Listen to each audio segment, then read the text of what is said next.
Subscribe कीजिए आपके अपने YouTube channel education for CBSE को और बेल आइकन को दबाइए ऐसे ही वीडियोस देखने के लिए। तो आ गए हैं आप तो प्यारे बच्चों, आज की इस वीडियो में हम लोग बात करने वाले हैं क्लास 8 का ज्योग्राफी का चैप्टर नंबर 4 जिसका नाम है एग्रीकल्चर। प्यारे बच्चों, एग्रीकल्चर एग्रीकल्चर से आप क्या समझते हैं? एक ऐसा चीज, एक ऐसा प्रोसेस जो पूरे देश को खाना खिलाता है, पूरे देश को जीवित करता है। बहुत ही इंपॉर्टेंट चीज है एग्रीकल्चर। इसीलिए प्यारे बच्चों, एग्रीकल्चर को समझना भी हमारे लिए बहुत जरूरी है कि नहीं है? तो प्यारे बच्चों, यदि हम लोग एग्रीकल्चर को समझना चाहते हैं तो हमें गांव वाली दुनिया में जाना होगा, क्योंकि गांव जो होता है प्यारे बच्चों, शहर में भी एग्रीकल्चर होता है पर गांव में जो एग्रीकल्चर होता है वो एकदम बेसिक से स्टार्ट होता है। वहां पे प्यारे बच्चों आप लोग को सबसे बेस्ट एग्जांपल होगा, सबसे लार्ज स्केल में गांव में क्या होता है, एग्रीकल्चर होता है। ठीक, तो प्यारे बच्चों, जो एग्रीकल्चर होता है ये हमें फूड ग्रेन्स प्रोवाइड करता है और इसी के साथ साथ हमें जैसे वीट हुआ, राइस हुआ, माइलेट हुआ और कोई भी चीज़ होगी तो एग्रीकल्चर से बहुत ही अच्छे तरीके से हमें मिल सकती है। ठीक, तो चलिए अब हम लोग इसे स्टार्ट करते हैं और जानते हैं कि एग्रीकल्चर कैसे होती है। देखिए प्यारे बच्चों, अब हम लोग स्टार्ट करेंगे एकदम बेसिक से।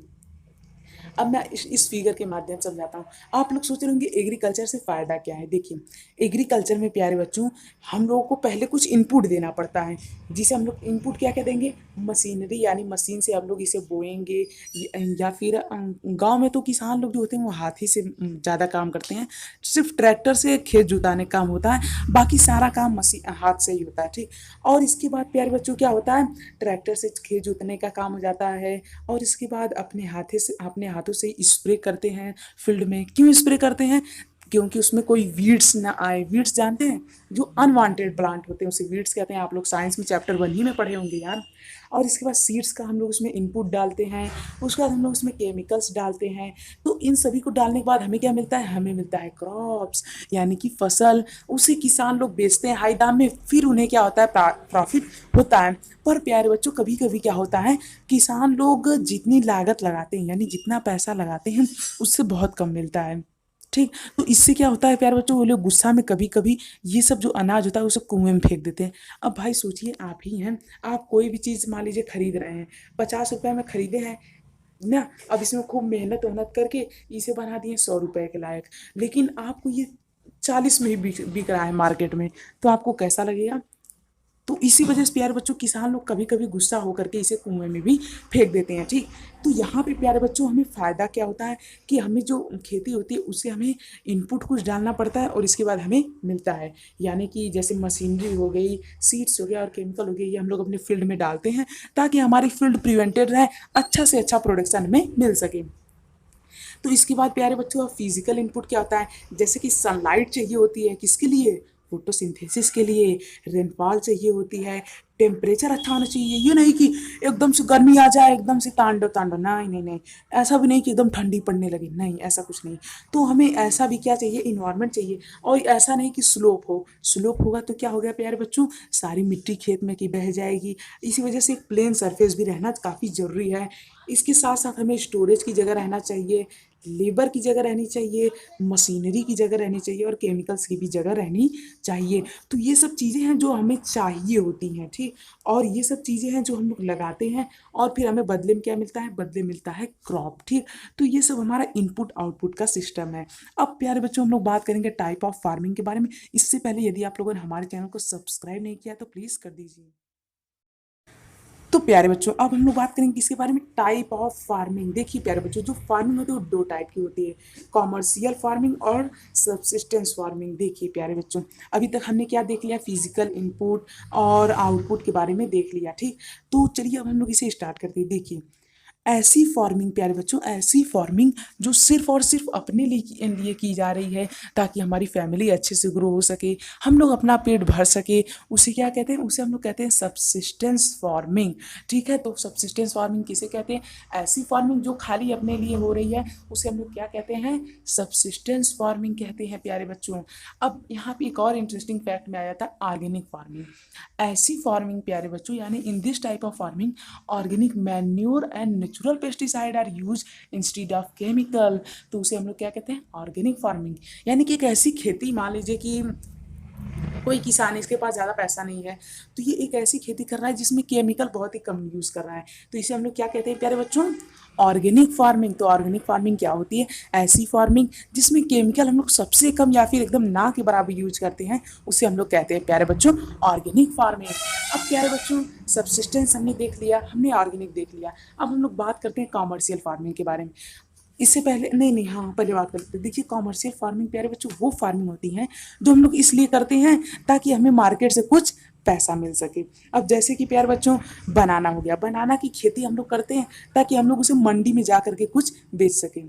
ठीक। अब प्यारे बच्चों अगला एग्जाम्पल क्या रहता है, जैसे मान लीजिए कॉटन, कॉटन की खेती हम लोग क्या करते हैं ताकि हम लोग जाके उसे इंडस्ट्रीज में बेच सके और कुछ दाम कमा सके। अब प्यारे बच्चों पहले अंग्रेजों के ज़माने में क्या होता था, प्लांटेशन होता था, जो नील पौधे होते हैं उनका, तो उनका जो प्लांटेशन होता था प्यारे बच्चों, आप लोगों ने हिस्ट्री में पढ़ा होगा, तो वो हमारी पूरी ज़मीन को डिस्ट्रॉय कर देते हैं, लेकिन उनकी अच्छी इनकम भी होती है, तो वो भी कॉमर्शियल प्लांट में ही आएंगे। ठीक। लेकिन वो ज़मीन को बहुत ज़्यादा कोरोड कर देते थे और बहुत एकदम ख़राब कर देते थे, मतलब वो सॉइल की पूरी फर्टिलिटी खींच लेते थे। ठीक। तो ये था हमारा क्या, कॉमर्शियल फार्मिंग। अब बात करते हैं सब्सिस्टेंस फार्मिंग के कुछ एग्जाम्पल के बारे में। जैसे कि प्यारे बच्चों मान लीजिए वेट, वेट हम लोग क्यों उगाते हैं, ताकि हम लोग अपने खा सके, अपने परिवार का चारा, मतलब अपने परिवार का पेट भर सके। और इसके बाद राइस, राइस भी इसी में आता है। तो प्यारे बच्चों ये सब जितने यानी रबी क्रॉप और खरीफ क्रॉप जितनी भी होती हैं, उसमें से लगभग 80% रबी और खरीफ क्रॉप क्या होती हैं, हमारे सेल्फ यूज़ के लिए ही होती हैं। और जो बची हुई होती हैं जैसे कॉटन वगैरह वगैरह, जिसका मैंने अभी अभी आपको एग्जाम्पल दिया, वो सब किस लिए होती हैं प्यारे बच्चों, कॉमर्शियल वैल्यू के लिए होती हैं। ठीक। तो इस प्रकार से प्यारे बच्चों एक जो किसान होता है वो अलग अलग टाइप की फार्मिंग करता है और अलग अलग चीज़ों का यूज करता है। अब हम लोग बात करते हैं प्यारे बच्चों फिजिकल इनपुट के बारे में, ये सब आप ही के चैप्टर में है। ठीक। ये पेज में विस्तार से है, इसलिए मैं इसी पेज का स्क्रीनशॉट इसे ले लिया हूँ। देखिए प्यारे बच्चों यहाँ पे सनशाइन भी बहुत ही की रोल प्ले करती है, ये सब मैंने आपको बता दिया था। बताना है स्टोरेज, जब प्यारे बच्चों हम लोग ग्रेन को हार्वेस्ट कर लेते हैं या तो मशीन से या तो हाथ से, उसके बाद हमें स्टोरेज की ज़रूरत पड़ती है। उसके लिए या तो आप लेबर लगा लें या तो आप अपने से ही कर लें। जब हम लोग उसका स्टोरेज करते हैं तो उसमें हमें कई सारी चीज़ों का ध्यान रखना होता है, जैसे कि कहीं उसमें कोई पेस्ट ना आ जाए, इसीलिए वहाँ पे हम कुछ केमिकल्स रख देते हैं जिसकी जिसकी दुर्गंध से पेस्ट जो होते हैं वो वहाँ पे नहीं अटैक करते हैं।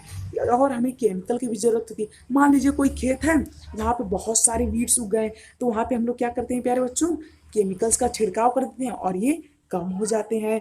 तो इस वजह से भी हम लोगों का काफ़ी ज़्यादा इनपुट देना पड़ता है। मशीनरी, मशीनरी बहुत इंपॉर्टेंट है। देखिए प्यारे बच्चों जो अमीर किसान होते हैं वो क्या करते हैं, उनका मान लीजिए बहुत बड़ा खेत है, जुतवाना है, ट्रैक्टर से जुतवा दिए। अब इसके बाद मान लीजिए इन्हें सीड बोना है, तो सोविंग मशीन आती है, उसे ट्रैक्टर में लगा देते हैं, बस पूरे खेत भर में घुमा दिया, हो गया भाई इनका काम, और इस तरह से बुआ जाता है। अब यदि इन्हें इसकी जुताई करनी है, मतलब कि सॉरी, जब इन्हें इसकी हार्वेस्टिंग करनी है, हार्वेस्टर बुला देते हैं, बस इसके बाद फिर अपनी पूरी मशीन से उसे हार्वेस्ट करा लेते हैं और इस तरह से उनके खेत में जो जो अनाज उन्हें मिलता है वो उसे क्या कर लेते हैं, अच्छी जगह स्टोर कर लेते हैं, तो उन्हें काफ़ी कम मेहनत पड़ती है। तो इसी प्रकार से प्यारे बच्चों हमें जो फार्मिंग है उसे इम्प्रूव करना चाहिए, एक अच्छी टेक्नोलॉजी करना चाहिए। क्यों?